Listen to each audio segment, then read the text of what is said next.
Hello, aspirants. Welcome to Bhagyalakshmi IAS institute web passion with purpose. So ఈ రోజు మనము ఇవి కరెంట్ అఫైర్స్ చూస్తున్నామండి. ఇది వచ్చేసి మనకి తెలుగు ఇయర్ బుక్ అండి. ఓకేనా? సో ఇయర్ బుక్ ఈ కరెంట్ అఫైర్స్ మనకి ఏపీపీఎస్సి, టీఎస్పీఎస్సి బోత్ ఎగ్జామ్ కి యూజ్ అవుతుంది. ఓకేనా? సో ఏపీపీఎస్సి కి అండ్ టీఎస్పీఎస్సి బోత్ ఎగ్జామ్ కి ఈ కరెంట్ అఫైర్స్ అయితే యూజ్ అవుతుందండి. ఇది వచ్చేసి మనకి ఇయర్ బుక్. ఓకేనా?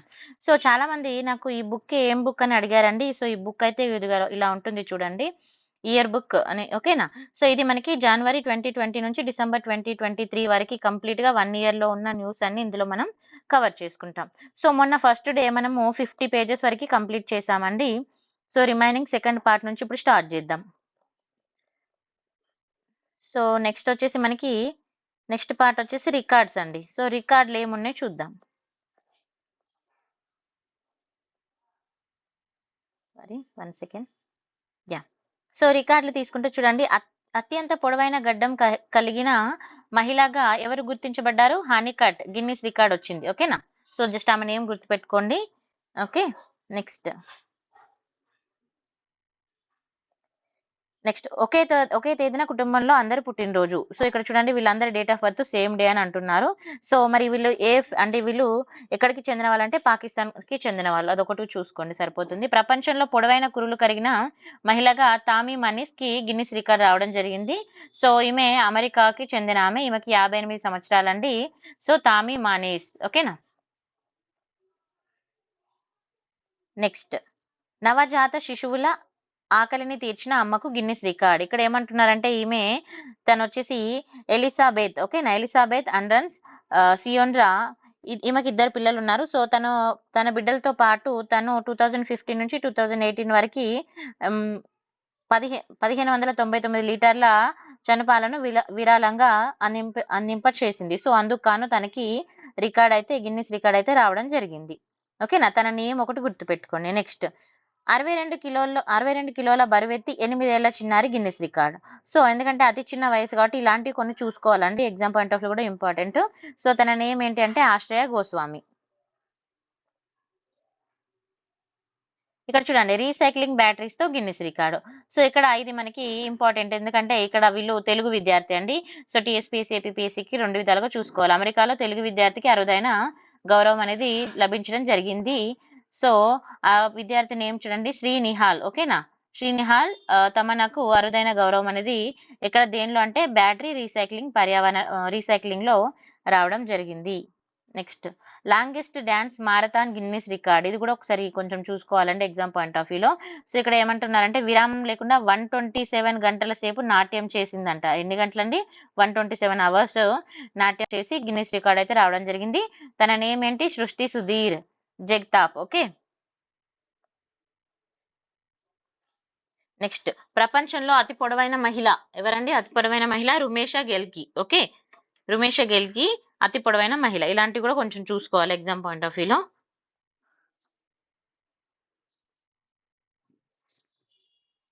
సో తను ఏ ప్రాంతానికి చెందిందంటే తుర్కేయాకు చెందిన మహిళ. తర్వాత ఎత్తుల్లో తేడా అండ్ గిన్నిస్ ఎక్కిన కవలలు. వీళ్ళిద్దరు కవలలండి. సో బట్ వీళ్ళ చూడండి హైట్ కంప్లీట్ గా డిఫరెన్స్ గా ఉంది. సో దానివల్ల వాళ్ళు గిన్నిస్ రికార్డ్ అయితే ఎక్కడం జరిగింది. సో వాళ్ళు యోషి అండ్ మీచి. అదంత ఇంపార్టెంట్ ఏం కాదు. నెక్స్ట్ గిన్నిస్ బుక్ లో చూడండి తేజేశ్వరరావుకి చోటు. సో మరి తేజేశ్వరరావు ఎవరు అని అంటే గాజువాకలో ఎంవీఆర్ డిగ్రీ పీజీ కళాశాల అసోసియేటెడ్ ప్రొఫెసర్ గా అతను వర్క్ చేస్తున్నారు. సో ప్రపంచంలోనే అతిపెద్ద పుస్తక రచనలో ఆయన భాగస్వామ్యం అయ్యారు. అయితే ఇతను తమిళనాడుకు చెందిన పర్సన్ అండి. ఓకేనా? నెక్స్ట్ గుండెకు 3 సార్లు బైపాస్ సర్జరీ చేయించుకుని ఎక్కువ రోజులు బతకడం వల్ల గిన్నిస్ రికార్డ్ రావడం జరిగింది. తను బ్రిటిష్ కి చెందిన వాళ్ళు. తన నేమ్ వచ్చేసి కోలిన్ హాంకాక్. నెక్స్ట్ గిన్నిస్ లో సాత్విక్ స్మాష్. ఓకే. ఇది ఇంపార్టెంట్ అండి ఎగ్జామ్ పాయింట్ లో ఏపీపీఎస్సీకి. ఆంధ్రప్రదేశ్ కు చెందిన badminton smart Satvik Sairaj Ramky Reddy Guinness book of world record లో ఎక్కడం జరిగింది. ఎందుకనంటే బ్యాడ్మింటన్ చరిత్రలోనే అతి వేగవంతమైన స్మాష్ తో సాత్విక్ రికార్డ్ అయితే సాధించడం జరిగింది. తన నేమ్ కూడా గుర్తుపెట్టుకోండి, ఎగ్జామ్ పాయింట్ ఆఫ్ వ్యూలో ఇంపార్టెంట్.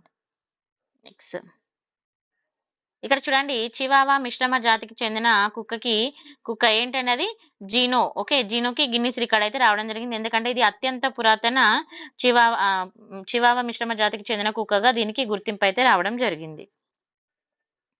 నెక్స్ట్ ఇక్కడ గిన్నిస్ వరల్డ్ రికార్డ్ లో బాబీ అంటే ఇది చాలా అంటే అత్యంత వృద్ధ శునకంగా దీనికి గిన్నిస్ రికార్డ్ రావడం జరిగిందండి.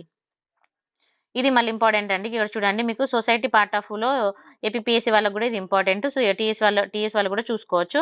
గిన్నెస్ రికార్డుల్లో బిహు డాన్స్ అనేది ఉంది. సో బిహు డాన్స్ అంటే ఇది అస్సాంకి చెందిన డాన్స్ అండి. సో జస్ట్ ఒకసారి చూసుకుంటే సరిపోతుంది. నెక్స్ట్ బ్రోచర్ల సేకరణలో గిన్నిస్ రికార్డ్. సో ఇతను కేరళకు చెందిన అతనండి. సో ఇతను బ్రోచర్లు కలెక్ట్ చేయడంలో సేకరించడంలో ఇతనికి గిన్నిస్ రికార్డ్ అయితే రావడం జరిగింది. నెక్స్ట్ నాలుగేళ్లకి పుస్తకాన్ని రాసి గిన్నిస్ రికార్డ్. నాలుగేళ్లకే ఇక్కడ మనకి అబుదాబిలో షాయిద్ రషీద్ అని 4 ఏళ్ల యువకుడు ఒక పుస్తకాన్ని రాయడంతో తనకి గిన్నిస్ రికార్డ్ అయితే రావడం జరిగింది. నెక్స్ట్ గర్భాశయ క్యాన్సర్ పైన అవగాహనకు గిన్నిస్ రికార్డ్ అండి. ఇది కూడా important APS point of view, ఎందుకంటే ఇది ఏపీ న్యూస్ అండి. గుంటూరు జిల్లా Vadlamudi Vignan university grace cancer foundation and CIOAI. Okay. CIOA ఇక్కడ మనకి సిఐఓఏ అంటే ఫుల్ ఫామ్ చూసుకోవాలండి. సంయుక్త ఆధ్వర్యంలో గర్భాశయ క్యాన్సర్ పై 2023 మార్చి 18న అవగాహన సదస్సును ఏర్పాటు చేయడం జరిగింది. సో దానికి కాను అది రికార్డు సాధించింది. ఓకేనా. నెక్స్ట్ ఇక్కడ చూడండి మహిళ చెంపపై మచ్చ ప్రపంచంలోనే అతి చిన్న చర్మ క్యాన్సర్ గా గుర్తించారు. అయితే ఇక్కడ ఏం లేదండి, స్టోరీ తీసుకుంటే అమెరికాలో ఒక మహిళకి చాలా చిన్న మచ్చ అయితే తన చెంప దగ్గర ఉండడం జరిగింది. సో ఆ మచ్చని తనకి ఎప్పటి నుంచో ఉంది. సో తన చర్మ డాక్టర్ దగ్గరికి వెళ్ళినప్పుడు దాన్ని పరిశీలన చేసినప్పుడు అదొక రకమైన క్యాన్సర్ అని ఐడెంటిఫై చేయడం జరిగిందండి, చర్మ క్యాన్సర్ అని. Next Sheetal Everest jump. So ఇక్కడ చూడండి 41 ఇయర్స్ శీతాల్ మహాజన్ తనకి ఎవరెస్ట్ జంప్ చేయడం వల్ల తను రికార్డ్ అయితే సాధించుకుందండి. అంత అవసరం కాదు. ఇది చూడండి ఇక్కడ వరల్డ్ బుక్ ఆఫ్ రికార్డ్ లో తులీఫ్ గార్డెన్, ఇది ఇంపార్టెంట్ చూసుకోండి. మన జమ్మూ కాశ్మీర్ శ్రీనగర్ లో ఇందిరా గాంధీ స్మారక tulip garden world book of record దక్కించుకుంది. ఎందుకంటే ఇక్కడ 68 రకాలకు చెందిన 1.5 మిలియన్ తులీఫ్ పుష్పాలతో ఏషియాలోనే అతిపెద్ద గార్డెన్ గా దీనికి పేరు రావడం జరిగింది. ఇంపార్టెంట్. నెక్స్ట్ నాగ్పూర్ మెట్రోకి గిన్నిస్ రికార్డ్ రావడం జరిగిందండి. అంత ఇంపార్టెంట్ ఏం కాదు. ఇది చూడండి అతి చిన్న సాయిబాబా చిత్రంలో రికార్డ్. ఇక్కడ మహారాష్ట్రలోని అహ్మద్ నగర్ జిల్లాలో ఇక్కడ తన నేమ్ ఏంటంటే తన స్కూల్ టీచర్ అండి. సో తను అతి చిన్న సాయిబాబా చిత్రాన్ని డ్రా చేసి ఇంటర్నేషనల్ బుక్ ఆఫ్ రికార్డ్ లో స్థానం అయితే సంపాదించుకుంది. ఓకేనా. రంగోలితో వేసింది అన్నట్టుగా. నెక్స్ట్ చిన్న పడవలో ప్రపంచాన్ని చుట్టొచ్చిన అభిలాష్. సో ఇది కూడా ఇంపార్టెంట్ అండి. భారత నౌకాదళానికి చెందిన విశ్రాంత అధికారి అభిలాష్ టామీ ప్రతిష్టాత్మకంగా గోల్డెన్ గ్లోబ్ రేస్ పూర్తి చేసి మొదటి భారతీయుడిగా చరిత్ర సృష్టించాడు. So important. నెక్స్ట్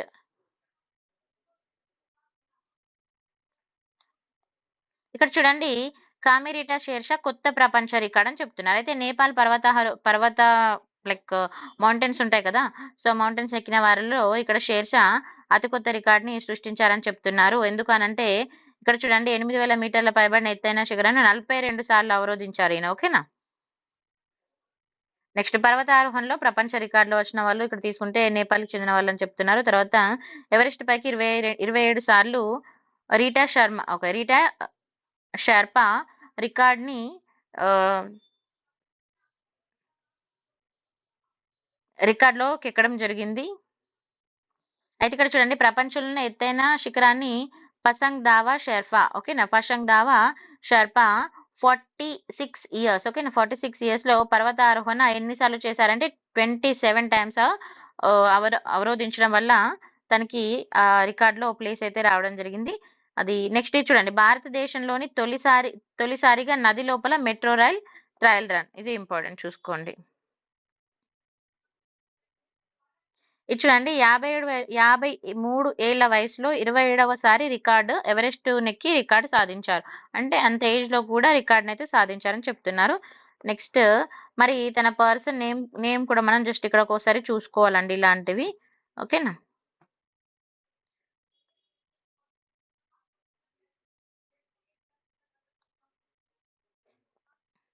తన నేమ్ వచ్చేసి Rita. Next Michael Phelps record బద్దలు కొట్టిన కేటీ. ఇక్కడ ఏమంటున్నారంటే 26 ఏళ్ల అమెరికా మహిళ తను ఒక చరిత్రనైతే సృష్టించారని చెప్పడం జరుగుతుంది. అయితే జపాన్ వేదికగా జరిగిన వరల్డ్ స్విమ్మింగ్ ఛాంపియన్‌లో 16 స్వర్ణ పతకాలు సాధించడం జరిగింది. నెక్స్ట్ భారత్ ఆర్చర్ అతిథి గోపీచంద్ స్వామి ప్రపంచ రికార్డ్. ఓకేనా, అంటే అతి చిన్న వయసులో ఛాంపియన్ గా తిను నిలవడం జరిగింది. ఓన్లీ 17 ప్రపంచ రికార్డులు నెలకొల్పడం జరిగిందండి. నెక్స్ట్ ప్రపంచ కప్ లో ఆడిన అతి చిన్న వయస్కురాలిగా కేసీ పేరు. ఇది ఇంపార్టెంట్ చూసుకోండి. ఇక్కడ ప్రపంచ కప్ ఫుట్బాల్ టోర్నల్ మ్యాచ్ లో తను దక్షిణ కొరియా అమ్మాయి అతి చిన్న వయసు లైక్ 16 ఏళ్ల 26 డేస్ ఉన్న అంత చిన్న ఏజ్ అమ్మాయి ప్రపంచ స్థాయిలో ఆడడం వల్ల తనకు రికార్డ్ రావడం జరిగింది. తర్వాత ఇక్కడ చూడండి, ఎవరెస్ట్ ను అధిరోహించిన తొలి తమిళ మహిళ. ఓకేనా, సో తమిళనాడుకు చెందిన తొలి మహిళ తిను. ఇది కూడా ఒకసారి చూసుకోండి. ఓకేనా, ముత్తమిళ్ సెల్వి నేమ్ గుర్తుపెట్టుకోవాలి. ఇక్కడ చూడండి, ఇది ఇంపార్టెంట్. పాక్ జలసంధిని జయించిన దివ్యాంగుడు. ఇక్కడ చూడండి, కాళ్ళు చేతులు లేకున్నా కూడా అంటే ఒక సముద్రాన్ని ఈదడం అంటే ఇట్స్ నాట్ ఏ సింపుల్ కదా. సో సముద్రాన్ని ఈదడం వల్ల తనకి తొలి దివ్యాంగుడు చెన్నైకి చెందిన శ్రీరామ్ శ్రీనివాస్ 29 ఇయర్స్. ఓకేనా. నెక్స్ట్ చూడండి, పాక్ జలసంధిని ఈదిన మహిళ మరి ఆమె ఎవరండి? సుజేత దేవ్. ఓకేనా, తను బెంగళూరుకి చెందిన ఆమె. నెక్స్ట్ 6 భారతీయ కళాకారుల చిత్రాలకి ప్రపంచ రికార్డు ధరలు రావడం జరిగింది. ఓకేనా. అయితే ఇక్కడ ఏంటంటే ఆన్లైన్ వేలం సంస్థ ఆస్తాగూర్ ఇటీవల ముగించిన మెడర్ అండ్ ట్రెజర్స్ అమ్మకాల్లో కొత్త ప్రపంచ రికార్డులు అనేవి రావడం జరిగింది. ఆరుగురు భారతీయ కళాకారుల చిత్రాలకి 64.71 కోట్లు రావడంతో ఈ సంస్థ వైట్ లో ఫలితాలను ప్రకటించింది. సో దానిలో ఇక్కడ చూడండి, మనకి ఇక్కడ గణేష్ పైన అంటే సాధించిన ఎవరెవరు ఏంటనేది కూడా ఇక్కడ జస్ట్ ఇవ్వడం జరిగింది. అంత ఇంపార్టెంట్ ఏం కాదు. నెక్స్ట్ రవీంద్ర జడేజా అరుదైన రికార్డు. ఇది కూడా ఓకే. ఇక్కడ చూడండి, వన్ డే మీకు క్రికెట్ మ్యాచ్ మీద అవగాహన ఉంటుంది కదా. సో భారత బౌలర్ గా రవీంద్ర జడేజా వచ్చేసి ఇక్కడ రికార్డ్ అయితే సృష్టించడం జరిగిందని చెప్తున్నారు. భారత దిగ్గజం కపిల్ దేవ్ 46 రికార్డులు. సో ఈ విధంగా వాళ్ళ రికార్డ్స్ కొంచెం ఎక్కువగా ఉండడం వల్ల వాళ్ళకు కూడా రావడం జరిగింది. నెక్స్ట్ అత్యధిక మ్యాచ్లు ఆడిన ఆటగాడిగా రొనాల్డో రికార్డ్. ఓకేనా, ఇక్కడ చూడండి 196. నెక్స్ట్ బ్యాక్ పోలో రైడింగ్ లో జవాన్ ప్రపంచ రికార్డ్. ఓకేనా, బ్యాక్ పోలో రైడింగ్ లో బార్డర్ సెక్యూరిటీ ఫోర్స్ మరోసారి ప్రపంచ రికార్డ్ ని సృష్టించింది. ఇది చూడండి, ఢిల్లీ యొక్క చావ్లాలోని బిఎఫ్ఎస్ క్యాంప్ లో జరిగిన ఈ పోటీలో బిఎస్ఎఫ్ జట్టు కెప్టెన్ ఎవరండి? అవధేష్ కుమార్ 171.1 కిలోమీటర్ల దూరాన్ని 5 hours లోనే పూర్తి చేశారు. ఓకేనా. నెక్స్ట్ జాతీయ జెండాతో 11.7 కిలోమీటర్లు రాజస్థాన్ బాలుడు రికార్డు పరుగు. ఎంతండి? 11.7 కిలోమీటర్లలో జాతీయ జెండాను తీసుకొని తను రన్ చేయడం జరిగింది. అయితే ఇక్కడ చూడండి, రాజస్థాన్ కోటాకి చెందిన లక్ష అగర్వాల్ 6 years. ఓకే, ఎన్ని సంవత్సరాలు అండి? 6 సంవత్సరాలు బాలుడు భారతీయ జెండాను చేత పట్టుకొని తను రన్నింగ్ తిరగడం అయితే పరిగెత్తడం జరిగింది. సో దానికి గాను రికార్డ్ అవడం జరిగింది. ప్రపంచంలోని అత్యంత ఖరీదైన ఐస్ క్రీమ్ అంట. చూడండి, జపాన్ కి చెందిన ప్రముఖ ఐస్ క్రీమ్ బ్రాండ్ ఏంటంటే ఆ బ్రాండ్ నేమ్ సెలాటో. సో ఇక్కడ వాళ్ళు చాలా అరుదైన పదార్థాలతోటి తయారు చేస్తారంట. సో దానికి ఇక్కడ జపాన్ మన రేట్ పక్కన పెడితే మన ఇండియా కరెన్సీ తీసుకుంటే 5.2 lakhs అండి మన ఐస్ క్రీమ్ కి. తర్వాత అత్యంత పెద్దదైన black and white TV Dumont. Okay, Dumont RE119 అయితే 1951 లో ఇది తయారైందండి. సో టెలివిజన్ అత్యంత పెద్దదైన బ్లాక్ అండ్ వైట్ టీవీగా రికార్డ్ అయితే సాధించింది. తర్వాత పళ్ళతో బరువును ఎత్తుతూ తండ్రి కొడుకులు ప్రపంచ రికార్డు. సో వీళ్ళు ఉత్తరప్రదేశ్ కి చెందిన వాళ్ళండి. సో తండ్రి కొడుకులు వీళ్ళిద్దరు పళ్ళతోటి ఎత్తడం వల్ల రావడం జరిగింది. ఇది అంత ఇంపార్టెంట్ ఏం కాదులేండి. అత్యంత వేడి నెలగా 2023 జూలై రికార్డ్. ఇది చూసుకోవాలండి జాగ్రఫికల్ పాయింట్ ఆఫ్ వ్యూలో. ఓకేనా. సో అక్కడ ఎంత డిగ్రీ కూడా ఉన్నదని చూసుకోవాలి. తర్వాత ప్రపంచంలోనే అతి పెద్దదైన అనంత శేష శయన శ్రీ మహావిష్ణుమూర్తి ఏఖండి దారు శిల్పం. సో ఇది ఇంపార్టెంట్ అండి ఏపీకి టీఎస్ కి రెండింటికి కూడా. ఇక్కడ ఏమంటున్నారంటే Hyderabad new Bowenpally Anuradha timber estate ఆధ్వర్యంలో రూపుదిద్దిన ప్రపంచంలోని అతిపెద్ద అనంత శేషశయన శ్రీ మహావిష్ణుమూర్తి ఏకండిదారు శిల్పాన్ని మాజీ ఉపరాష్ట్రపతి వెంకయ్య నాయుడు గారు 2023 జూలై 1 ఆవిష్కరించడం జరిగింది. Important for AP and TS both. దేశంలోనే తొలి బాధిత మహిళా అడ్వకేట్గా బదీరా మహిళా అడ్వకేట్గా ఎవరున్నారండి? అడ్వకేట్గా సారా ఉన్నారు. అండ్ మీరు ఒకటి గుర్తుపెట్టుకోండి, నేను ఇంపార్టెంట్ అని చెప్పిన వాటిని మాత్రం ఖచ్చితంగా ఒకసారి చూసుకోవాలండి. ఓకేనా? ఇక్కడ చూడండి, భారతదేశ తొలి బదిరా మహిళా అడ్వకేట్ సారా సన్ని సుప్రీంకోర్టులో సైన్ లాంగ్వేజ్ లో వాదన వినిపించింది. సైన్ లాంగ్వేజ్ అంటే మీకు ఐడియా ఉంది కదా. సో ఇక్కడ మీకు దివ్యాంగుల గురించి ఐడియా ఉంది కదా. సో సైన్ లాంగ్వేజ్ యూజ్ చేసి తన వాదనను వినిపించడం జరిగింది. నెక్స్ట్, ఇది ఇంపార్టెంట్ అండి, ఒకసారి చదువుకోవాలి. ఇక్కడ స్లైడ్ కూడా నేను పౌజ్ చేస్తున్నా, ఒకసారి మొత్తం చదువుకోండి. ఈ పీడిఎఫ్ కావాలంటే నేను మన ఛానల్లో కూడా నేను పోస్ట్ చేస్తాను. మన ఛానల్ లింక్ మీకు యూట్యూబ్ ఛానల్ డిస్క్రిప్షన్లో ఉంటుంది. ఓకేనా? నెక్స్ట్, 106 ఏళ్ల వయసులో పరుగు పందెంలో బామ్మకి స్వర్ణం. చూడండి, 106 సంవత్సరాలు, 106 సంవత్సరాల్లో కూడా పరుగు పందెం అంటే అసలు బతికి ఉండడమే అదొక వింత. అలా అసలు అలాంటిది తను 106 ఇయర్స్లో ఏమంటారు పరుగు పందెంలో పాల్గొని స్వర్ణ పథకం తెచ్చుకుంది. ఆమె పేరు ఏం పేరంటే రమాబాయి అండి. ఓకేనా? మరి ఆమె ఏ ప్రదేశానికి చెందింది కూడా చూసుకోవాలండి, హర్యానా. ఓకేనా?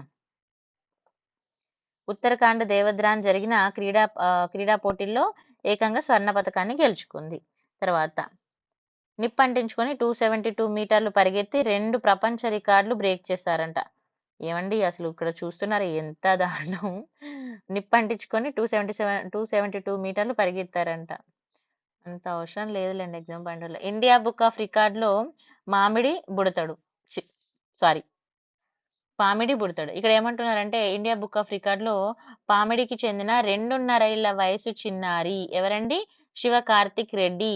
తను ఈ రికార్డులో చోటు చేసుకుంది. ఎందుకనంటే పామిడిలోని సరస్వతి విశ్వవిద్యా మందిరం సమీపంలో వీళ్ళు నివాసం ఉంటున్నారు. అయితే వీళ్ళు ఏంటంటే ఇక్కడ మనకి లాస్ట్ మంత్ లో న్యూఢిల్లీ బుక్ ఆఫ్ రికార్డ్ ఆధ్వర్యంలో ఆన్లైన్ లో నిర్వహించిన కొన్ని పోటీల్లో 14 రకాల పచ్చి కూరగాయలను 30 నిమిషాలు 39 సెకండ్లలో తిని అరుదైన రికార్డును పొందింది. ఓకేనా?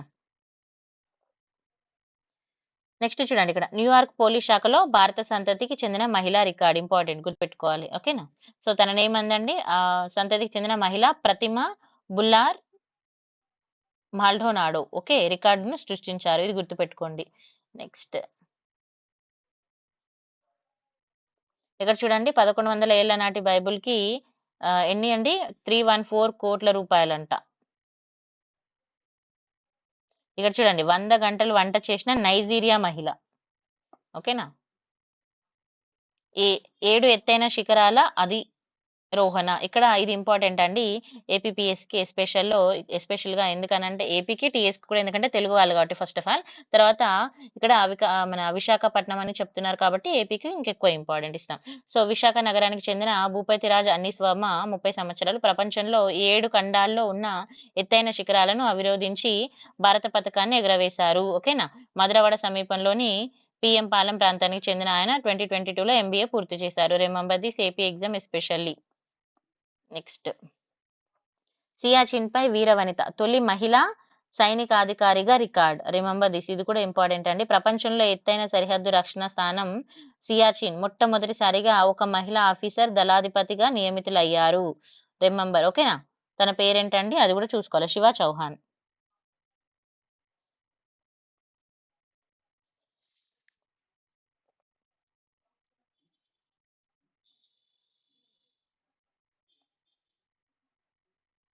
ఇక్కడ చూడండి, నోబెల్ బుక్ ఆఫ్ రికార్డ్ లో అద్వైత్. ఇక్కడ ఏమంటున్నారు, ఇది ఇంపార్టెంట్ అండి టీఎస్ కి and at the same time AP exam కూడా.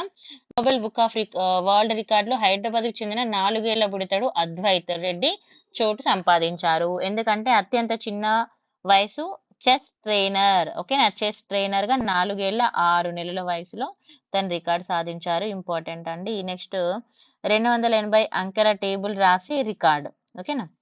280 అంకెల టేబుల్ రాసి రాజస్థాన్కు చెందిన వంశిక శర్మ అనే యువతి అంకెలతో ఆటాడుకుంటుంది. ఓకేనా?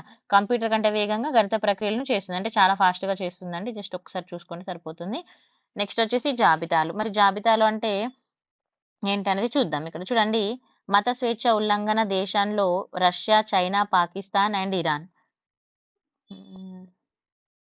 సో, జాబితాలనేది అంత పెద్ద ఇంపార్టెంట్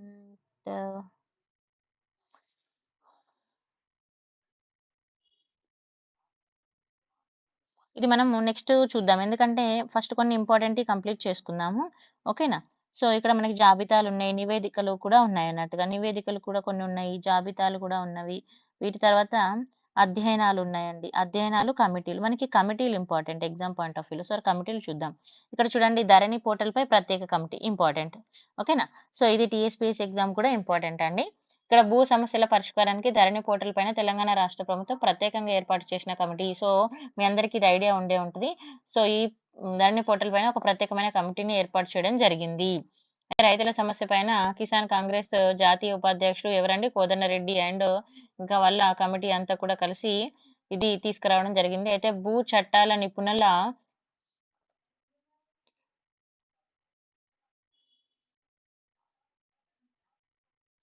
దీని గురించి పెద్దగా ఇక్కడ మ్యాటర్ అయితే ఏం లేదండి.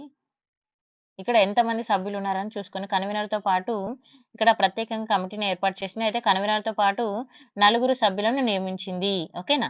అండ్ భూ పరిపాలన ప్రధాన కమిషనర్ ఎవరున్నారండి ఇక్కడ మనకి? నవీన్ మిత్తల్ కన్వీనర్‌గా బాధ్యతలు తీసుకోవడం జరిగింది. ఇదొకటి ఇక్కడ వరకు ఇంపార్టెంట్ గుర్తుపెట్టుకోండి. నెక్స్ట్ అటవీ కేసుల్లో సుప్రీం ఉత్తర్వులు అమలు. ఓకేనా? పర్యవేక్షణకు కేంద్ర సాధికార సమితి. మనకి ఇది ఎన్విరాన్మెంట్ పాయింట్ ఆఫ్ వ్యూలో ఇంపార్టెంట్ అండి. పర్యావరణం, అడవులు, వన్యప్రాణి సంరక్షణ విషయంలో సుప్రీంకోర్టు జారీ చేసే ఉత్తర్వులు అమలును పర్యవేక్షించేందుకు ఇక్కడ కేంద్ర ప్రభుత్వం ఏం చేసిందండి? కేంద్ర సాధికార సమితిని ఏర్పాటు చేయడం జరిగింది. Remember this. అయితే ఇక్కడ ఏమంటున్నారంటే అటవీ శాఖ నోటిఫికేషన్ అనేది విడుదల చేసింది దీనికోసం. 2023 ఆగస్టు 18న సుప్రీంకోర్టు జారీ చేసిన ఆదేశాల మేరకు ఈ సమితిని ఏర్పాటు చేసిందని చెప్తున్నారు. అయితే ఇక్కడ మన సుప్రీంకోర్టు ఏమేం సిఫార్సులు చేసిందనేది కూడా జస్ట్ అక్కడ ఇవ్వడం జరిగింది. తర్వాత ఇందులో మనకి అటవీ అండ్ లైక్ ఇప్పుడు మనకు వన్యప్రాణులు ఉంటాయి కదా! సో, ఆ వన్యప్రాణుల గురించి మెయిన్‌గా ఇక్కడ గెజిట్ నోటిఫికేషన్ అయితే ఇవ్వడం జరిగిందండి. జస్ట్ ఈ 2 పాయింట్స్ మెయిన్‌గా చూసుకోండి. నెక్స్ట్ జమీలీ ఎన్నికల పైన రామ్‌నాథ్ కోవింద్ కమిటీ. సో, ఈ జమీలీ ఎక్కడండి? మరి ఇది ఒకసారి చూసుకోవాలి మనం. జమీలీ ఎన్నికల చర్చ సద్దుమణిగిందని అనుకున్నప్పుడల్లా అది మళ్ళీ మళ్ళీ రాజుకోవడం అనేది మనము అంటే అది ఎప్పుడూ అదొక ప్రాబ్లమ్ గానే ఉంటుందన్నట్టుగా. కానీ ఈసారి ఉన్నట్టుండి అందుకు సంబంధించిన తొలి అడుగు పడిందని చెప్తున్నారు. అయితే మాజీ రాష్ట్రపతి రామ్‌నాథ్ కోవింద్ ఆధ్వర్యంలో కమిటీని ఏర్పాటు చేసినట్టు ఇక్కడ కేంద్ర ప్రభుత్వం అయితే చెప్తుంది. ఎవరి ఆధ్వర్యంలో కమిటీ ఏర్పాటు చేశారనేది మనకి ఎగ్జామ్ పాయింట్ ఆఫ్ వ్యూలో ఇంపార్టెంట్. ఒకే దేశం ఒకే ఎన్నికలు అన్న నినాదం కేంద్రంలో ఎన్డీఏ ప్రభుత్వం ఏర్పడిన నాటి నుంచి ఇది మనకి వినిపిస్తుంది. అయితే చూడండి అంత క్రితం మనము 2003లో తీసుకున్నప్పుడు ప్రధాని వాజ్పేయి ఈ విషయంలో కొత్త ప్రయత్నం చేశారు. అయితే ఇక్కడ దేశంలోని జమిలీ ఎన్నికలనేవి మనకి 1952 నుంచి 1967 వరకి జరిగాయి. అయితే ఆ తర్వాత అంటే ఇప్పుడు మనకి ఈ ఎలక్షన్స్ అన్నప్పుడు కొన్ని కొన్ని ప్రదేశాల్లో కొన్ని ఇష్యూస్ ఉంటాయి గదా! సో, ఇదొక ఇష్యూ అన్నట్టుగా మనకి సింపుల్‌గా చెప్పాలంటే. సో, సింపుల్‌గా చెప్పాలంటే మీరిక్కడ ఏం గుర్తుపెట్టుకోవాలంటే దీనిలో ఈ కమిటీని ఎవరు హెడ్‌గా ఉన్నారు, కమిటీ ఎప్పుడు ఏర్పాటు చేశారనేది ఒకసారి మీరు చూసుకుంటే సరిపోతుంది. ఓకేనా? తర్వాత ఎన్‌సీఈఆర్‌టీ ఓకేనా? పాఠ్యాంశాలు మీ అందరికీ తెలుసు కదా! NCERT books. సో, ఎన్‌సీఈఆర్‌టీ పాఠ్యాంశాల కమిటీ. సో, ఇది కూడా ఏపీపీఎస్సీకి అండ్ టీఎస్‌పీఎస్సీకి ఇంపార్టెంట్ అండి. ఇక్కడ నూతన పాఠ్య ప్రణాళికలకు అనుగుణంగా 3 - 12 తరగతి వరకు ఎన్‌సీఈఆర్‌టీ పాఠ్యపుస్తకాలు సవరించేందుకు 19 మందితో కూడిన ఎన్‌సీఈఆర్‌టీ ఓ కమిటీని ఏర్పాటు చేసినట్లు అధికార వర్గం చెప్పింది. అయితే ఇక్కడ చూడండి ఇక్కడ వీరిలో ఇన్ఫోసిస్ ఫౌండేషన్ చైర్పర్సన్ సుధామూర్తి ఎవరున్నారండి? సుధామూర్తి అండ్ ప్రముఖ సంగీత దర్శకులు శంకర్ మహాదేవన్ అండ్ ఆర్థికవేత్త సంజీవ్ సన్యాల్ అండ్ భారతీయ భాషా సమితి చైర్పర్సన్ చాము కృష్ణ శాస్త్రితో పాటు పలువురు ఇందులో నియామకులయ్యారు. ఇది ఇంపార్టెంట్ పాయింట్ గుర్తుపెట్టుకోండి. National syllabus teaching learning and material committee అని పిలిచే దీనికి జాతీయ విద్యా ప్రణాళిక అంటే ఎన్ఐఈపీఈఏ చైర్మన్ ఎవరు ఇక్కడ ఉన్నారనేది ఇది కూడా ఒకసారి చూసుకోండి. సో, దీని మీద కమిటీ అయితే ఏర్పాటు చేశారంటున్నారు. ఓకేనా? ఎన్‌సీఈఆర్‌టీ మీద కమిటీ దానిలోని మెంబర్స్ ఎవరున్నారో చూసుకోవాలి మనం ఎగ్జామ్ పాయింట్ వాళ్ళు. తర్వాత నేషనల్ మెడికల్ కమిషన్ నూతన నిబంధనలు. ఇక్కడ ఏమంటున్నారు? నేషనల్ మెడికల్ కమిషన్‌లో నూతన నిబంధనలు తీసుకొచ్చారని చెప్తున్నారు. అయితే రోగుల చికిత్సకు సంబంధించి అందించే మందుల మందుల చీటీ ఉంటుంది గదా! మన ప్రిస్క్రిప్షన్. సో, ప్రిస్క్రిప్షను జనరల్ ఔషధాలకి రాయాలి అని నేషనల్ మెడికల్ కమిషన్ స్పష్టం చేసింది. అంటే మనకి జనరల్ ప్రాబ్లమ్స్ ఉంటాయి కదా! సో, వాటి కోసం మాత్రమే రాయాలని చెప్తుంది. ఒకవేళ అలా రాయని పక్షంలో సంబంధిత వైద్యుడిపైన కఠిన చర్యలు చేపడతామని చెప్తున్నారు. అయితే ఇప్పుడు ఇక్కడ ఏమంటున్నారంటే రోగులకు సందర్భంగా మనం కొన్ని మెడికల్‌లు ఇస్తాం కదా! వాళ్ళిస్తారు కదా! డాక్టర్లు చీటీలో జనరల్ ఔషధాలకే రాయాలని చెప్తున్నారన్నట్టుగా. అవసరమైతే కొంతకాలం ప్రాక్టీస్ చేయకుండా అతని లైసెన్స్‌ను కూడా వాళ్ళు తీసేస్తాము. అంటే వాళ్ళేదైనా నిబంధనలు ఉల్లంఘిస్తే వాళ్ళకిష్టం వచ్చినట్టు చేయడానికి లేదు. వాళ్ళు నిబంధనలు ఉల్లంఘిస్తే మేము లైసెన్స్ కూడా క్రియేట్ చేస్తాం అంటున్నారు. అయితే ఈ జబ్బులకు మందులకు చీటీ అక్కర్లేదు. అయితే కొన్ని జబ్బులకు మాత్రం మందులకు చీటీ అక్కర్లేదని చెప్తున్నారు. చిన్న చిన్న ఆరోగ్య సమస్యలకు మందుల దుకాణాలకి వెళ్లి వైద్యుడి చీటీ లేకున్నా ఔషధాలను తీసుకోవడానికి వెసులుబాటు తీసుకురావడం జరిగింది. అయితే ఇంతకుముందేందంటే మీరు వినే ఉంటారు. ఏదైనా మెడిసిన్ కావాలంటే డాక్టర్ ప్రిస్క్రిప్షన్ ఉందా అని అనడం. సో, మరి ఇది కూడా ఒక రకమైన లైక్ అంటే చెప్పాలంటే ఇది కూడా ఒక రకమైన లైక్ డ్రామా లాగా చెప్పొచ్చు. ఎలా అనంటే ఇప్పుడు మనకి మందుల చిట్టి కావాలి. మందుల చిట్టి కావాలి ప్రతి దానికి ఇప్పుడు ఫర్ ఎగ్జాంపుల్ మనకి డోలో 650 తీసుకుంటాం. మందుల చిట్టి కావాలంటే మనం డాక్టర్ దగ్గరికి పోవాలి. డాక్టర్‌కి మళ్ళీ అక్కడ ఒక 500 పెట్టాలి. అవునా కాదా? సో, అంటే ఇక్కడ డాక్టర్ బెనిఫిట్, మెడికల్ వీళ్ళిద్దరికి ఒక ఇంటర్‌లింక్ కూడా ఉంటది. అలాంటివి కూడా ఉంటాయి గదా! సో, అందుకనే ఇక్కడేందంటే చిన్న చిన్న ఆరోగ్యాల అంటే ప్రాబ్లమ్ ఉన్న వాటికి అవసరం లేదని చెప్తున్నారు. ఇక్కడ చూడండి మొలలు తగ్గించే ఔషధాలు, తర్వాత టాపికల్ యాంటీబయాటిక్స్ కానీ, తర్వాత దగ్గు తగ్గించే మందులు, నొప్పి తగ్గించే మందులు, తలనొప్పి తగ్గించే ఔషధాలు, ముక్కు దిబ్బడ, ఆస్పిరిన్ అండ్ రక్తనాళాల విప్పర్చివి, ఛాతీలో మంట, దగ్గు, తర్వాత ఫంగస్, అలర్జీ, గ్యాస్ అండ్ పొగ తాగే అలవాటు మాన్పించే మందులు. ఇలాంటి వాటికి అవసరం లేదన్నట్టుగా చెప్పడం జరుగుతుంది. తర్వాత పార్లమెంటరీ స్థాయి సంఘంలో రాహుల్. ఇక్కడ ఏమంటున్నారు? పార్లమెంటరీ స్థాయి సంఘంలో రాహుల్ ఉన్నారంటున్నారు. సుప్రీంకోర్టు తీర్పు మేరకి ఇక్కడ మనకి రక్షణ సంఘ పార్లమెంటరీ స్థాయి సంఘంలో కాంగ్రెస్ అగ్రనేత ఎవరున్నారు? రాహుల్ గాంధీ గారు ఉన్నారని చెప్పడం జరుగుతుంది. అతనికి తిరిగి మళ్ళీ తన స్థానం తనకి రావడం జరిగిందని చెప్పారు. నెక్స్ట్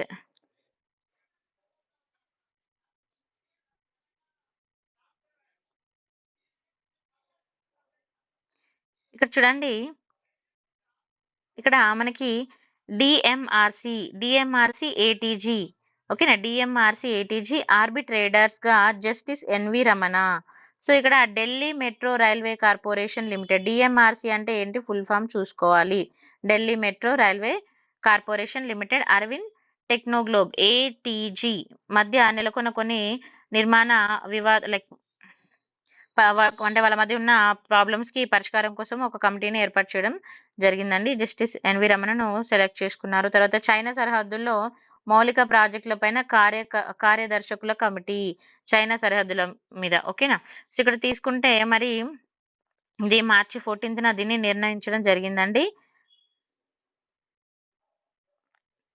ఎన్నికల కమిషనర్ల నియామకానికి త్రిసభ్య కమిటీ. ఇది ఇంపార్టెంట్ అండి. Exam point of view. ప్రధానమంత్రి అండ్ సుప్రీంకోర్టు ప్రధాన న్యాయమూర్తి, లోక్సభలో ఉన్న ప్రధాన పక్షం, అతిపెద్ద వివక్ష పార్టీ నేతతో కూడిన త్రిసభ్య సమితి. ఈ ముగ్గురిని ఇంపార్టెంట్. ఎవరెవరు పార్టిసిపేట్ అయ్యారని అడుగుతారండి ఎగ్జామ్‌లో. సో, ఇది ఖచ్చితంగా మంచిగా చదువుకోవాలి. సూచన ప్రకారం రాష్ట్రపతి ఎన్నికల కమిషనర్ నియమించాలని సుప్రీంకోర్టు రాజ్యాంగ ధర్మశాసనం అయితే చెప్పడం జరిగింది. అయితే ఇక్కడ మళ్ళీ ఎవరెవరు ఉన్నారు అనేది కూడా చూసుకోవాలి మెంబర్స్. ఓకేనా? సో, ఇది ఇంపార్టెంట్ ఎగ్జామ్ పాయింట్ ఆఫ్ వ్యూలో. దిశ కమిటీ చైర్మన్‌గా ఎంపీల నియామకం. సో, ఇక్కడ చూడండి దిశ కమిటీ చైర్మన్‌లుగా ఎవరిని ఎంపీలను నియమించారని చెప్పడం జరుగుతుంది.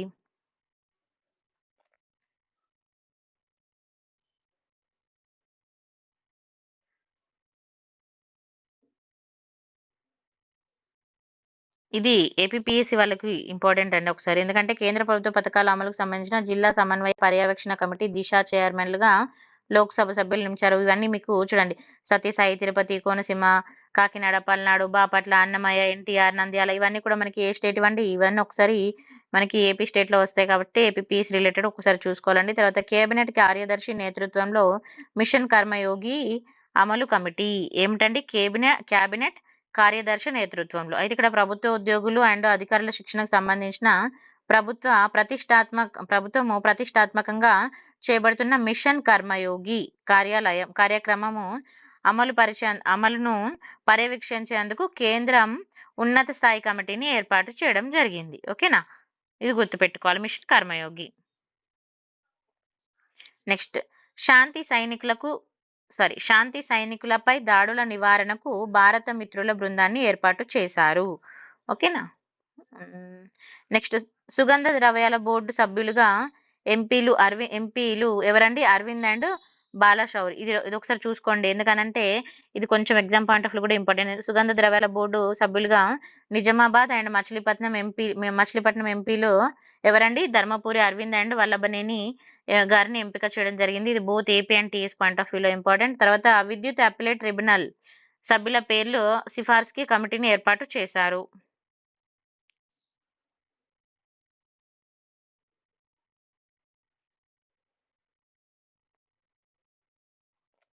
ఇక్కడ చూడండి, సామాజిక మాధ్యమాలపై ఫిర్యాదుల పరిశీలన 3 ప్రత్యేక కమిటీలను ఏర్పాటు చేశారండి. ఇది ఇంపార్టెంట్ అండి ఎగ్జామ్ పాయింట్ ఆఫ్ వ్యూలో.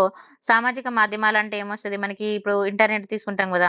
సో, లైక్ మన థింగ్స్ మనం యూజ్ చేసేవి. సో, ఇక్కడ చూడండి, ఇతర ఇంటర్నెట్ ఆధారిత వేదికల్లో సమాచారం అండ్ ఇతర అంశాలపైన వినియోగదారుల నుంచి వచ్చే ఫిర్యాదులను పరిశీలించేందుకు కేంద్రము 3 గ్రీవెన్సెస్ అప్పీలేట్ కమిటీని ఏర్పాటు చేయడం జరిగిందండి. అయితే ఇది జనవరి 27 నోటిఫికేషన్ అయితే దీనికి విడుదల చేయడం జరిగింది. ఎగ్జిక్యూటివ్లు ఉంటారని, తర్వాత దానికి పదవి విరమణ ఉంటుందని, ఆ డీటెయిల్స్ అన్ని కూడా మనకి చెప్పడం జరిగింది. నోటిఫికేషన్లో వెల్లడించిన వివరాల ప్రకారము కమిటీ స్వరూపము తొలి కమిటీ, తర్వాత రెండో కమిటీ, మూడో కమిటీ, ఇట్లా మనకు 3 కమిటీలు ఉంటాయని, తర్వాత తొలి కమిటీ అధ్యక్షుడు, తర్వాత దానిలో సభ్యులు, మళ్ళీ సెకండ్ కమిటీ అధ్యక్షుడు, దానిలో కూడా సభ్యులు ఉంటారు. ఈ స్లైడ్ ఒక్కసారి పౌజ్ చేసి చూసుకోండి. ఓకేనా? నెక్స్ట్ సదస్సులు. ఇది very very important exam point of view. సదస్సులు తీసుకుంటే ఢిల్లీలో G20 శిఖరాగ్ర సదస్సు. అయితే మనకి భారత్ అధ్యక్షతన 2023 సెప్టెంబర్ 9 అండ్ 10 ఎప్పుడండి? సెప్టెంబర్ 9 అండ్ 10 తేదీల్లో 2 రోజుల పాటు ఢిల్లీలో G20 శిఖరాగ్ర సదస్సు అయితే జరిగింది. అయితే ఈ సదస్సుకు ప్రపంచవ్యాప్తంగా పలు దేశాల్లో అధినేతలు హాజరవ్వడం జరిగిందని చెప్తున్నారు. ఓకేనా? నెక్స్ట్ ఇక్కడ భారత్ 2047 నాటికి అభివృద్ధి చెందిన దేశంగా జస్ట్ మనకి ఇదంతా ఇన్ డీటెయిల్‌గా అవసరం లేదు. ఇక్కడ G20 ఢిల్లీలో జరిగింది. అదొకటి ఫస్ట్ గుర్తుపెట్టుకోండి. తర్వాత దానిలో ఏమేమి జరిగాయనేది మళ్ళీ మనం చూసుకోవచ్చు. ఓకేనా? నెక్స్ట్ G20 దేశాల వాణిజ్య మంత్రుల సదస్సు. ఇక్కడేంటి? G20 దేశాల వాణిజ్య మంత్రుల సదస్సు. ఇదెక్కడ జరిగింది? మరి రాజస్థాన్ రాజధాని జైపూర్‌లో జరిగింది. ఇవి చూసుకోవాలి. ఏ లొకేషన్ అనేది మనం ఇంపార్టెంట్‌గా చూసుకోవాలండి. ఇది ఢిల్లీలో జరిగింది. ఇది మనకి జైపూర్‌లో జరిగింది. ఓకేనా? మళ్ళీ ఇంకా G20 దేశాల సాంస్కృతిక మంత్రుల సమావేశం. సో, సాంస్కృతిక సమైక్యపరిచే శక్తి ఇక్కడ చూడండి, G20 దేశాల సంస్కృతుల ఇది ఎక్కడ జరిగిందనేది మనం మళ్ళీ ఇంపార్టెంట్‌గా చూసుకోవాలి. ఓకేనా?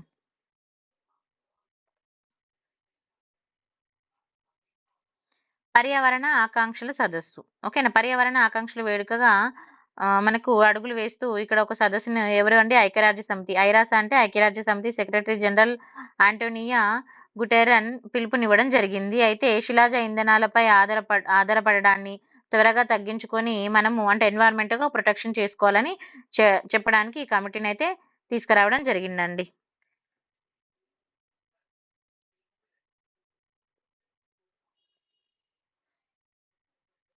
ఈ పేజ్‌లో ఉన్న న్యూస్ అన్నీ చూసుకోవాలండి. ఇవన్నీ ఇంపార్టెంట్ ఎగ్జామ్ పాయింట్ ఆఫ్ వ్యూలో. ఒకసారి దీన్ని పౌజ్ చేసి చదువుకోండి. లేదంటే నేను ఈ పీడీఎఫ్‌ని మన టెలిగ్రామ్ గ్రూప్‌లో పెడతాను. డౌన్‌లోడ్ చేసుకొని చదువుకోండి. నెక్స్ట్ కాప్ 28 సదస్సు. 28 సదస్సు COP28 it's very very important. అయితే ఇది ఎప్పుడండి? 23 నవంబర్ 30 ఇది యూపీఎస్సీ, ఏపీపీఎస్సీ ఎనీ స్టేట్ ఎగ్జామ్‌కి ఇంపార్టెంట్ అండి. ఓకేనా? నవంబర్ 30 నుంచి డిసెంబర్ 12 వరకి ఎక్కడ జరిగింది? ఇది ఇంపార్టెంట్ మళ్ళీ. ఖచ్చితంగా అడుగుతారు. ఎక్కడ జరిగింది? దుబాయ్‌లో. తర్వాత శిలాజ ఇంధనాల వినియోగానికి దూరంగా 200 దేశాల అంగీకారం. ఎన్ని కంట్రీస్? 200 కంట్రీస్ ఇక్కడ యాక్సెప్ట్ చేయడం జరిగింది. అయితే ఎందుకనంటే ఇక్కడ చూడండి, భూతాపానికి మూల కారణమైన శిలాజ ఇంధనాల వినియోగానికి క్రమంగా ఈ డెసిషన్ అయితే తీసుకోవడం జరిగింది. ఇక్కడ చూడండి, యుఏఈ ఏకాభిప్రాయం పేరిట చలామణిలోకి వచ్చిన సంయుక్త ప్రకటనలో శిలాజ ఇంధనాలు అనే పదాలని వాడడం కూడా 3వ దశాబ్దంలో ఇదే మొదటిసారి. ఇది కూడా ఇంపార్టెంట్ పాయింట్ అండి. శిలాజ ఇంధనాలను వాడడం కూడా ఇది మనకి 3వ దశాబ్దంలో ఇదే మొదటిసారి అని చెప్తున్నారు. తర్వాత ముసాయిదా విడుదల. ఇక్కడ కాప్ 28 సదస్సు తీసుకుంటే ఇక్కడ జరిగిన చర్చల పైన ముసాయిదా పత్రాన్ని కూడా విడుదల చేయడం జరిగింది. అయితే పారిశ్రామిక విప్లవం ముందు నాటి కాలంతో పోలిస్తే ఇక్కడ ఏమంటున్నారంటే శతాబ్దానికి భూతాపం అనేది పెరుగుతుంది అని చెప్తున్నారు. సో, దానివల్ల ఏమవుతుంది? ఇప్పుడు మనకి పర్యావరణము మనం ప్రొటెక్ట్ చేసుకోకపోతే మనమే కదా లాస్ అయితాము. సో, అందుకని ఇలా వీళ్ళు డెసిషన్ అయితే తీసుకోవడం జరిగింది. అయితే ఇక్కడ చూడండి, కాలుష్య కట్టడానికి అవసరమైన హరిత ప్రమాణాలు అమలు చేసేందుకు వర్ధమాన పేద దేశాల ఏటా ఎంత ఇస్తుందండి? 21,500 కోట్ల డాలర్ నుంచి $38,700 కోట్ల డాలర్ల వరకు అవసరమని ముసాయిదా పేర్కొన్నారు. అయితే ఇక్కడ ఏమంటున్నారు, ఇప్పుడు కాలుష్యాన్ని తగ్గించాలంటే ఇక్కడ ఏమంటున్నారు, వర్ధమాన పేద దేశాలకి ఎంత ఖర్చు అవుతుంది? వాళ్ళకి ఇక్కడ 30 అంటే 21 నుంచి 38 కోట్ల డాలర్లు ఖర్చు అవుతుంది. మరి అప్పుడు వాళ్ళే పేద దేశాలు, మరి వాళ్ళు పెట్టగలుగుతారా? లేదు కదా. సో దానికి సొల్యూషన్ కూడా ఉండాలి కదా, అది ఇక్కడ మనం చూసుకోవాలి. ఇక్కడ నెక్స్ట్ కార్బన కార్బన ఉద్గారాలను తగ్గించాం. ఇక్కడ ఏమంటున్నారంటే కార్బన్ ఉద్గారాలను తగ్గించాము అని అంటున్నారు. ఎవరు అంటున్నారు? మన భారతదేశం. Very very important. అయితే వాతావరణ మార్పుల పైన ఇక్కడ మనము అభివృద్ధి చెందిన దేశాలు అంటే లైక్ డెవలప్డ్ కంట్రీస్ వాళ్ళు చాలా ప్రమాణాలు చేశారు. బట్ అంటే దే ఆర్ నాట్ స్టాండింగ్, అంటే వాళ్ళు అలా ప్రమాణాలు నిలబెట్టుకోలేకపోతున్నారు. బట్ స్టిల్ మన ఇండియా మనము ఏదైతే చెప్పామో దాన్ని ఖచ్చితంగా చేస్తూ ముందడుగు వేస్తుందండి. ఓకేనా. COP 28లో కేంద్ర పర్యావరణ శాఖ మంత్రి భూపేందర్ యాదవ్ ఇక్కడ మనకి మాట్లాడుతూ చెప్పారన్నట్టుగా. ఈ సందర్భంగా భూతాపాన్ని, కర్బన ఉద్గారాలను తగ్గించేందుకు అంతర్జాతీయంగా జరగనున్న ప్రయత్నాల్లో భారత్ కూడా కృషి చేస్తుందని ఆయన స్పష్టంగా తెలిపారు. ఇక్కడ మనం తీసుకుంటే ఎన్డీసీ అంటే ఏంటండి? Nationally determined contribution. ఓకేనా. Determined contribution, remember full form. లక్ష్యాలను తాము చాలా వరకు సాధించామని చెప్పారు. అంటే మనం ఏమేం చేస్తామనేది చెప్పుకుంటూ రావడం జరిగింది. నెక్స్ట్ COP 28 ఆరోగ్య డిక్లరేషన్ సంతకం చేయని భారత్. ఇది కూడా వెరీ వెరీ ఇంపార్టెంట్. ఈ పేజ్ కూడా చాలా చాలా చాలా important for exam point of వ్యూలో. మళ్ళీ చదవండి. ఇక్కడ చూడండి, ఆరోగ్యం, వాతావరణంపై COP 28 రూపొందించిన డిక్లరేషన్ పై భారత్ సంతకం చేయలేదు. ఇలాంటిది ఖచ్చితంగా అడుగుతారండి. ఓకేనా. ఆరోగ్య రంగంలో శీతలీకరణకు వినియోగించే గ్రీన్ హౌస్ ఉద్గారణ తగ్గించాలని ఈ డిక్లరేషన్ లో ఉంది. మరి భారత్ ఎందుకు సంతకం చేయలేదు? ఇది ఒక క్వశ్చన్ కదా. ఇందులో నిబంధనలు అమలు చేస్తే దేశం ఆరోగ్య రంగం ప్రభావితం అయ్యే అవకాశం ఉంది. ఓకేనా. దేశం యొక్క ఆరోగ్య రంగం ఏమవుతుందండి? ప్రభావితం అవుతుంది. అంటే కొన్ని ప్రాబ్లమ్స్ కూడా ఫేస్ చేయాల్సి వస్తుంది. మనం ఇంకా కంప్లీట్ గా డెవలప్ అవ్వలే కాబట్టి కొంచెం ఆలోచించాలన్నట్టుగా. అర్థమైందా? ఓకే.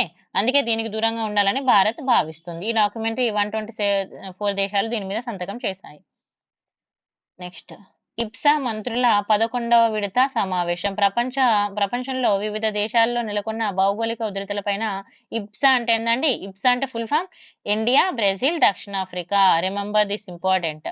దేశాల ఆందోళనను వ్యక్తం చేశాయి. అయితే వివిధ చర్చల ద్వారా పరిష్కరించుకోవాలని వీళ్ళైతే చెప్పడం జరిగింది. ఓకేనా. ఇక్కడ చూడండి, క్షేత్రీయ పంచాయతీరాజ్ సదస్సు. ఇది ఎక్కడండి? మహారాష్ట్ర, గుజరాత్, మధ్యప్రదేశ్. ఇది ఇంపార్టెంట్ అండి. అంతర్జాతీయ న్యాయవాదుల సదస్సు ఎప్పుడు జరిగింది? ఢిల్లీలో జరిగింది, సెప్టెంబర్లో. ఇక్కడ మళ్ళీ G20 ప్రసంగంలో మన మోదీ గారు వీడియో ప్రసంగం చేశారని, ఇదంతా అవసరం లేదు. నెక్స్ట్ చూడండి, షంఘై సహకార సంస్థ SCO సమావేశం అయితే జరగడం జరిగింది. ప్రధాని మోదీ గారు అధ్యక్షతనపై ఇదైతే ఏర్పాటు చేయడం జరిగిందని చెప్తున్నారు. నెక్స్ట్ సెమికాన్ ఇండియా సదస్సు 2023. ఇది కూడా ఒకసారి చూసుకోండి, ఎందుకంటే ఇది గుజరాత్ రాజధాని అయిన గాంధీనగర్ లో సెమికాన్ ఇండియా సదస్సు అనేది మోదీ గారు ప్రారంభించడం జరిగిందండి. నెక్స్ట్ ముంబైలో శాసనసభ్యుల తొలి జాతీయ సదస్సు. ఓకేనా. ఇది ఇంపార్టెంట్, ఒకసారి చూసుకోండి. తొలి జాతీయ సదస్సు అని చెప్పారు. అది ఎక్కడ జరిగిందని అడుగుతారు, ముంబైలో సింపుల్ గా. తర్వాత స్ట్రాటజీ ఫర్ ఇండియా సదస్సు. స్ట్రాటజీ ఫర్ ఇండియా సదస్సు అంటే 100 ఏళ్ల స్వతంత్ర దినోత్సవం నాటికి భారతదేశం వ్యూహం అని. అంటే మనకి 100 ఇయర్స్ వచ్చేసరికి, అంటే ఇప్పుడు మనం ఎన్నోవ స్వతంత్ర ఇండిపెండెన్స్ జరుపుకుంటున్నాము. సో దాన్ని బట్టి ఇప్పుడు మనం 100 ఇయర్స్ అంటే లైక్ 100 సంవత్సరాలు మనం సెలబ్రేట్ చేసుకున్న టైంకి మనం ఎలా ఉండాలనే దాని మీద ఒక చిన్న ఇక్కడ పెట్టారండి. అయితే ఇది మీకు ఏపీపీఎస్సీ పాయింట్ ఆఫ్ వ్యూలో అయితే చూసుకోవాలి, ఎందుకంటే ఈ సదస్సులో ఉమ్మడి ఆంధ్రప్రదేశ్ మాజీ ముఖ్యమంత్రి కూడా పాల్గొనడం అయితే జరిగింది. తర్వాత 76వ ప్రపంచ ఆరోగ్య సమావేశం.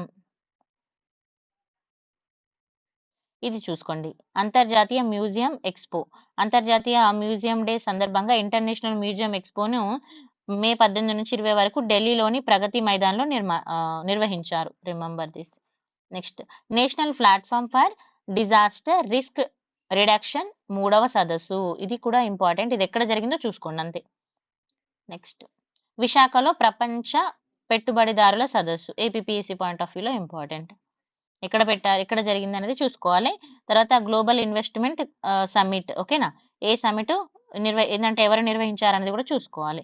తర్వాత వన్ వరల్డ్ టీబీ సదస్సు. వన్ వరల్డ్ టీబీ సదస్సు అంటే వసుదైక కుటుంబం అనే భారతీయ భావజాలానికి ఇక్కడ చూడండి, అంటే ఇదంతా అందులే కానీ సింపుల్గా చెప్పాలంటే ప్రపంచ క్షయవాది నివారణ దినోత్సవం సందర్భంలో వారణాసిలో 2023-24 మార్చి రోజు దీన్ని చెప్పడం జరిగింది.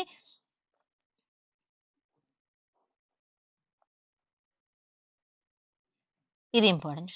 అంతర్జాతీయ చిరుధాన్యాల సదస్సు.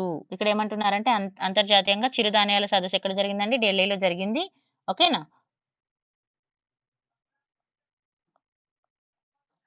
నెక్స్ట్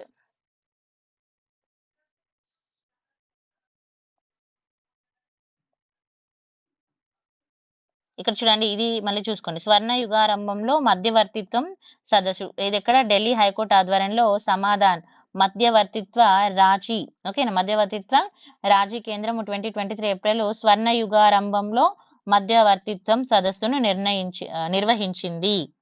తర్వాత రాష్ట్ర ప్రభుత్వ ప్రధాన కార్యదర్శుల జాతీయ సదస్సు. రాష్ట్ర ప్రభుత్వ ప్రధాన కార్యదర్శుల జాతీయ సదస్సు ఎక్కడ జరిగింది? న్యూఢిల్లీలో జరిగింది. ప్రపంచ బౌద్ధ శిఖరాగ్ర సదస్సు, ఓకేనా. ఇది కూడా చూసుకోవాలి, ఎక్కడ జరిగింది? ఢిల్లీలో జరిగింది. 14వ ఏరో ఇండియా ప్రదర్శన. సో ఏరో ఇండియా ప్రదర్శన, ఇది మనకి ప్రదర్శనను బెంగళూరులో ఏర్పాటు చేయడం జరిగింది. నెక్స్ట్ బయో ఏషియా సదస్సు. బయో ఏషియా సదస్సు ఎక్కడనండి? హైదరాబాద్, ఓకేనా. నెక్స్ట్ భోపాల్లోని తొలి జల వనరుల శాఖ మంత్రుల జాతీయ సదస్సు. అంత అవసరం లేదు, ఇది చూసుకోండి. 108 జాతీయ సైన్స్ కాంగ్రెస్, ఓకేనా. 17వ ప్రవాస భారతీయ దివాస్ సదస్సు ఎక్కడ జరిగింది? మధ్యప్రదేశ్. ఈ పేజీ ఇంపార్టెంట్ అండి, ఒక్కసారి చూసుకోండి. అంటే ఎవ్రీథింగ్ కాదు, ఇక్కడ COP28 సమ్మిట్ అనేది ఇక్కడ దీని వెన్యూ ఏముంది? ఎక్స్పో సిటీ దుబాయ్లో జరిగింది. ఎక్కడ జరిగింది? ఇది ఇంపార్టెంట్, ఓకేనా. Next third national conference Delhi. తర్వాత Uttarakhand global investor summit Dehradun. తర్వాత GPII అంటే ఆర్టిఫిషియల్ ఇంటెలిజెన్స్ సమ్మిట్ ఢిల్లీలో జరిగింది. తర్వాత ప్రీ వైబ్రెంట్ గుజరాత్ సమ్మిట్ గాంధీనగర్లో జరిగింది. తర్వాత ఇన్ఫినిటీ ఫోరం గాంధీనగర్లో జరిగింది. ఇవన్నీ డిసెంబర్లో ఉన్న ఇంపార్టెంట్. మరి నవంబర్లో తీసుకుంటే గ్లోబల్ బిజినెస్ కోల్కతా. ఇక్కడ మీకు ఇవన్నీ చూసుకోవాలో గుర్తుపెట్టుకోవాలనుకుంటే ఇవన్నీ కాకుండా కొన్ని మెయిన్ ఇంపార్టెంట్ అయితే మనం గుర్తుపెట్టుకోవాలి, ఓకేనా. ఇక్కడ ఆర్టిఫిషియల్ ఇంటెలిజెన్స్ ఇది ఇంపార్టెంట్. తర్వాత national conference on international yoga, ఇది కూడా ఇంపార్టెంట్. తర్వాత 14th international conference of national human institutions, ఇది కూడా చూసుకోవాలి. 33 conference of world organization of the animal health. తర్వాత సెకండ్ వాయిస్ మన గ్లోబల్ సౌత్ సమ్మిట్, ఇది కూడా ఇంపార్టెంట్ చూసుకోండి. తర్వాత global fisheries conference 2023. Next good governance, ఇది ఇంపార్టెంట్ అండి. తర్వాత యాంటీ టెర్రర్ కాన్ఫరెన్స్, ఇది కూడా ఇంపార్టెంటే, న్యూఢిల్లీలో జరిగింది. తర్వాత ఇంటర్నేషనల్ రీసెర్చ్ కాన్ఫరెన్స్ న్యూఢిల్లీ. తర్వాత 8th బ్రిక్స్ ఇంటర్నేషనల్ కంపెనీ. మీరు ఎక్కువ శాతం చూసుకుంటే ఇక్కడ న్యూఢిల్లీ అనేది ఎక్కువ ఆప్షన్ ఉందండి. మీకు ఎగ్జామ్లో ఎప్పుడైనా ఆప్షన్ గుర్తు రాకపోతే ఒక్కసారి ఆలోచించుకుంటే మీకు అర్థమైపోతుంది. 9th P20 సమ్మిట్ ఎక్కడ జరిగింది? ఢిల్లీలో. తర్వాత యాన్యువల్ టూరిస్ట్ సమ్మిట్ ఎక్కడ జరిగింది? ముంబైలో. తర్వాత శర్మదాన్ ఈవెంట్ ఎక్కడ జరిగింది? ఇది కూడా ఢిల్లీలోనే జరిగింది. సో కొన్నింటికి థీమ్ కూడా మనం చూసుకోవాల్సి ఉంటుంది, ఓకేనా. నెక్స్ట్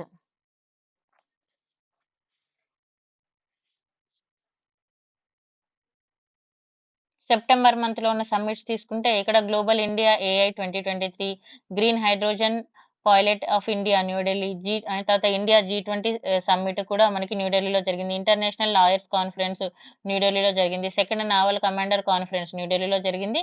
43 ఏషియన్ సమ్మిట్, ఇది ఇంపార్టెంట్. మళ్ళీ ఇండోనేషియా, ఎందుకంటే ఇది ఒకటి డిఫరెంట్గా ఉంది కాబట్టి ఇవన్నీ గుర్తుంటాయి. ఈ 2 పేర్లు మీరు గుర్తుపెట్టుకుంటే సరిపోతుంది. గ్లోబల్ ఫిట్నెస్ ఫెన్స్, ఇది ఎక్కడ జరిగింది? ముంబైలో జరిగింది.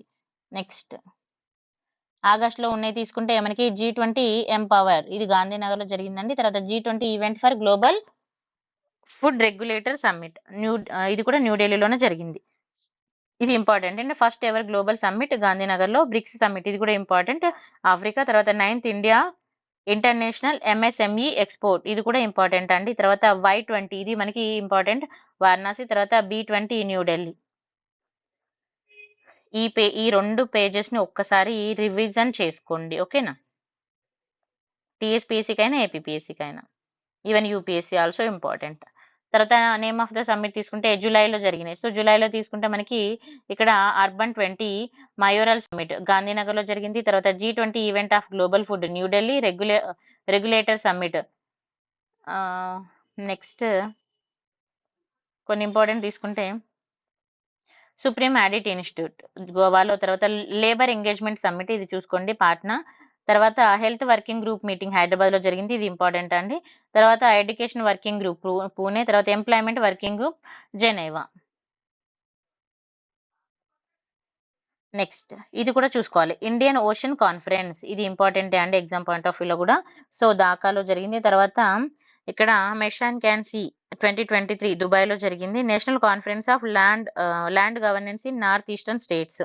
తర్వాత G7 కూడా మనకి ఇచ్చారు, బట్ అంత ఇంపార్టెంట్ కదా. నెక్స్ట్ చూడండి, summit on form machinery technology ఇది ఎక్కడండి, న్యూఢిల్లీలో. తర్వాత G20 టూరిజం వర్కింగ్ ఇది ఇంపార్టెంట్ అండి ఎగ్జామ్ పాయింట్ ఆఫ్ వ్యూ కూడా. తర్వాత G20 global conference on compressed biogas ఇది కూడా ఇంపార్టెంట్ న్యూఢిల్లీ. బుద్ధిస్ట్ సమ్మిట్ ఇది ఓకే, ఒకసారి చూసుకోండి, ఇది ఇంపార్టెంట్. మళ్ళీ 5th Asian India business summit ఓకేనా, కులాలుంపూర్.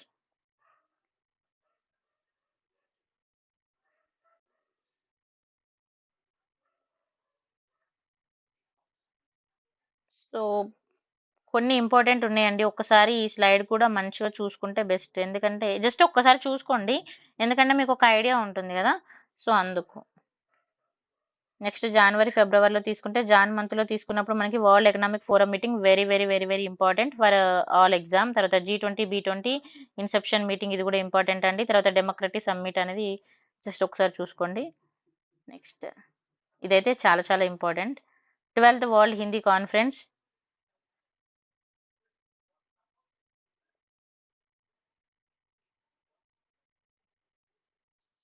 ఇంకంతే అండి, అవైతే ఇంపార్టెంట్. సో ఓకే, ఈరోజు మనము కొన్ని చూసాం కదా, ఇంకొక అరౌండ్గా ఇప్పుడు 150 పేజెస్ వరకు అరౌండ్గా కంప్లీట్ చేసేసుకున్నాము. సో 150 to 200 పేజెస్ కంప్లీట్ చేసుకుంటాము అరౌండ్గా, ఇంకొక 200 పేజెస్ ఉంటాయి. వితిన్ 2 డేస్లో మనం కంప్లీట్ చేద్దామండి. Thank you so much for watching. మీకు ఈ వీడియో నచ్చితే లైక్, షేర్ అండ్ సబ్స్క్రైబ్ చేయండి. రిమైనింగ్ కూడా నాకు చేయడానికి ఇంట్రెస్ట్ అయితే వస్తుంది. Thank you so